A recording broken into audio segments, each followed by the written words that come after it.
হরে কৃষ্ণ। শুধু সম্মানিত ভক্তবৃন্দ, গল্প হলেও সত্যি হিতোপদেশমূলক কাহিনীর মধ্য দিয়ে আমরা একটি গল্প শ্রবণ করব। এর ভিতর দিয়ে আমাদের শিক্ষামূলক যে বিষয়বস্তু সেটা জানব। তো এক আমলোভী লোক ও এক সাধু। অনেক দিন আগের কথা, এক গ্রামে একটি লোক ছিল যে খুব আম খেতে ভালোবাসত। একদিন সে ঠিক করল, তাদের গ্রামের খেলার মাঠের কাছে যে বড় আম গাছটি রয়েছে, যে গাছটির আমগুলো খেতে ভারী মিষ্টি, সেই গাছের উপরের দিকের সবচেয়ে মিষ্টি আমগুলো সে পেরে খাবে। গাছের উপরের দিকের আমগুলো বেশি মিষ্টি হয় এই জন্যেই যে আমগুলো যত বেশি সূর্যালোক পায় সে আমগুলো ততই বেশি মিষ্টি হয়। একথা ভেবে সে লোকটি আম গাছে উঠতে শুরু করলো। এইভাবে গাছে উঠতে উঠতে সে আস্তে আস্তে গাছের একদম উপরে, যেখানে গাছের ডালগুলো ক্রমশ সরু হয়ে এসেছে, সেই সব সরু ও কমজোরি শাখা প্রশাখার মধ্যে উঠে গেল। সেখানে গিয়ে গাছের একদম উপরের দিকে বেশ কয়েকটি লালচে আভাযুক্ত পাকা সুমিষ্ট আম পেরে ফেলতেও সমর্থ হলো। এইবার সে নামতে শুরু করলো, কিন্তু নামতে গিয়ে এক মহা বিপত্তি হলো। গাছের একদম উপরের দিকের সরু ডাল তার ভার বেশিক্ষণ সহ্য করতে না পারার ফলে ডালটি মট করে ভেঙে যেতেই সে পিছলে মাটিতে পড়ে যাচ্ছিল। কিন্তু সৌভাগ্যক্রমে পড়ে যাবার সময় সে বুদ্ধি করে একটি অপেক্ষাকৃত মোটা ডাল দু হাতে ধরে ফেলে। তার ফলে অত উঁচু থেকে তার মাটিতে পতন হলো না বটে। পতন হলে হয়তো তার হাত পা ভেঙে যেত, কিন্তু সে আম গাছের ওই ডাল ধরে ওই উঁচুতেই অসহায়ভাবে ঝুলতে লাগলো। এবার সে পড়ে যাবার আতঙ্কে গ্রামবাসীদের চিৎকার করে ডাকতে শুরু করলো, তোমরা কে কোথায় আছো? তাড়াতাড়ি এসো, আমাকে বাঁচাও, আমি পড়ে যাচ্ছি, বাঁচাও। তার চিৎকার শুনে অনেক গ্রামবাসী সে গাছের নিচে এসে জড়ো হলো এবং তাকে অনেক উঁচুতে গাছের ডাল ধরে শূন্যে ঝুলতে দেখল। তাকে কি করে সাহায্য করা যায় এই কথা ভেবে অনেকেই গাছের নিচ থেকে তাকে নানা রকম নির্দেশ দিতে লাগলো। তুমি ডান দিকে আরেকটু সরে আসো, তারপর ওই ডালটা ধরো, তারপর ওই জায়গা থেকে পা রাখো। এরকমভাবে নানাজনে তাকে নানা কথা বলতে লাগলো। কেউ বা মই নিয়ে এলো, কেউ বা একটা বড় লাঠি নিয়ে এলো, কিন্তু আতঙ্কে লোকটি কিছু করতে পারছিল না। এই দিকে তার হাত ঝিমঝিম করছে। অনেকক্ষণ ঝুলে থাকার ফলে হাতের জোরও কমে আসছে। অবশেষে তাকে বুঝে মাটিতে আছাড় খেয়ে পড়ে হাত পা ভেঙে পড়ে থাকতে হবে। এই সময়ে যেখানে এক শান্ত ও সৌম্য দর্শনের এক সাধু এসে উপস্থিত হলেন। গ্রামের সকলেই সেই সাধুকে চিনত, কেননা তিনি গ্রামের এক নির্জন প্রান্তে এক কুঠিরে বাস করে সাধনা করতেন।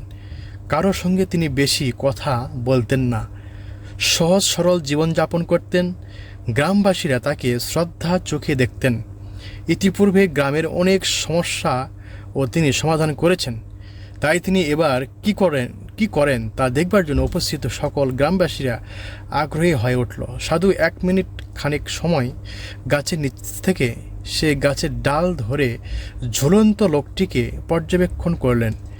তারপর সহসা কয়েকটি পাথর কুড়িয়ে নিয়ে ঝুলন্ত লোকটির দিকে একের পর এক পাথর ছুঁড়তে লাগলেন। যদিও একটি পাথরও লোকটির গায়ে লাগছিল না, কেননা সেইভাবে কৌশল করেই সাধু ঢিল মারছিলেন।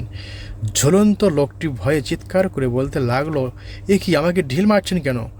আপনি আমার মাথায় ফাটিয়ে দিতে চান? ঘাড় ভেঙে দিতে চান। কিন্তু সাধু মানুষটি নির্বিকারে রইলেন, কোনো কথা বললেন না। আবার মাটি থেকে ঢিল কুড়িয়ে লোকটির দিকে উপরে ছুঁড়ে মারলেন। গ্রামবাসীরাও বিস্মিত হয়েছিলেন, কিন্তু কেউ কিছু তাকে না বলে নীরবে সাধু বাবার কাণ্ড দেখতে লাগলেন। এবার আমলোভী ঝুলন্ত লোকটি চিৎকার করে আবার বলল, সাধু বাবা, আপনি কি পাগল হয়ে গেছেন? আপনি কি মেরে ফেলতে চান? কিন্তু সে সাধু তবুও আমার ঢিল কুড়িয়ে নিয়ে তার দিকে ছুটে মারল। ঢিলগুলো সে আমলোভী লোকটির আশপাশ দিয়ে যাচ্ছিল, কিন্তু একটাও গায়ে লাগেনি। এইবার সে আমলোভী লোকটি অত্যন্ত মরিয়া হয়ে উঠল গাছ থেকে নামার জন্য। গ্রামবাসীদের উদ্দেশ্য করে বলল, আপনারা ওকে থামাচ্ছেন না কেন? রেগে গিয়ে সাধুকে বলল, দাঁড়াও, আমি গাছ থেকে নেমে তোমাকে মজা দেখাচ্ছি। আর সকলে সেটা চাইছিল যে লোকটি যেন যে করে হোক গাছ থেকে নেমে আসে, কারণ কারোরই তাকে কোনো রকম সাহায্য করার উপায় ছিল না। লোকেরা উত্তেজনা ভরে দেখতে লাগলো এবার লোকটি কিভাবে নেমে আসে। এই বুঝি সে হাত ফসকে পড়ে যায়, কেননা আমলোভী লোকটি সাধুর ঢিলের ভয়ের এবার মরিয়া হয়ে যে কোনোভাবে হোক না কেন গাছ থেকে নামার চেষ্টা করছে। এখন সাধুর এই ব্যবহারের প্রতিশোধ নেওয়ার স্পৃহায় সাধুকে মজা দেখাবার জন্য সে তার সমগ্র দক্ষতা ও ক্ষমতাকে ব্যবহারের চেষ্টা করতে লাগলো এবং অবশেষে একটি মোটা ডালে পৌঁছাতে সমর্থ হলো, যেখান থেকে এখন সে সহজে গাছ থেকে নেমে আসতে পারবে। অবশেষে সে সকলকে বিস্মিত করে গাছ থেকে নেমে এলো। গাছ থেকে নেমে সে ক্রুদ্ধভাবে বলল, কোথায় সে সাধু? তিনি কি আর তোমার পেটুনি খাওয়ার জন্য এখানে দাঁড়িয়ে থাকবেন? বুদ্ধিমানের মতো তিনি আগে এখান থেকে সরে পড়েছেন। গ্রামবাসীরা হাসতে হাসতে বলল। লোকটি তখনও রাগে গজগজ করতে করতে বলল, আমি সত্যি আজ তাকে সম্পূর্ণ রূপে চূর্ণ করে ফেলব। এই বলে লোকটিকে সাধু কোন দিক গিয়েছে খুঁজতে লাগলো। তখন একজন গ্রামবাসী তাকে ডেকে বলল, এই যে ভাইয়া, 1 মিনিট শোনো। একটু চিন্তা করে দেখো যে এই সাধু বাবাই হচ্ছে একমাত্র লোক যে তোমাকে আম গাছ থেকে নামাতে সাহায্য করেছেন। তিনি তোমাকে রাগাচ্ছিলেন কেননা যাতে তুমি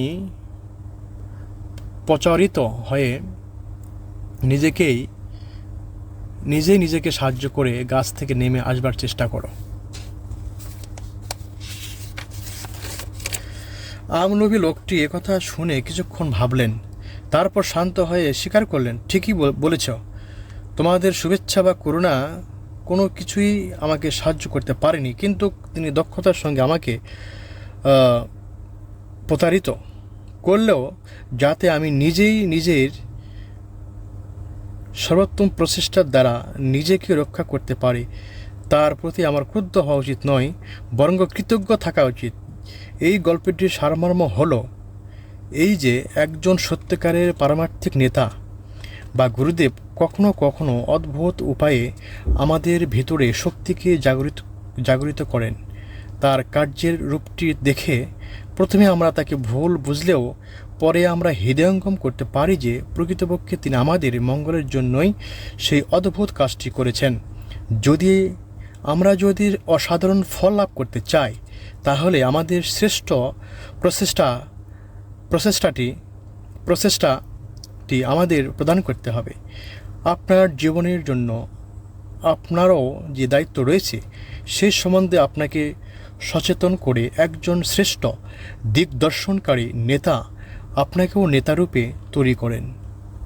এই গল্পটির এখানেই সম্পন্ন হলো। আপনারা ইতিমধ্যেই এই গল্পটির সারমর্ম বা হিতমূলক প্রসঙ্গটি বুঝতে পেরেছেন। সকলকে ধন্যবাদ। হরে কৃষ্ণ।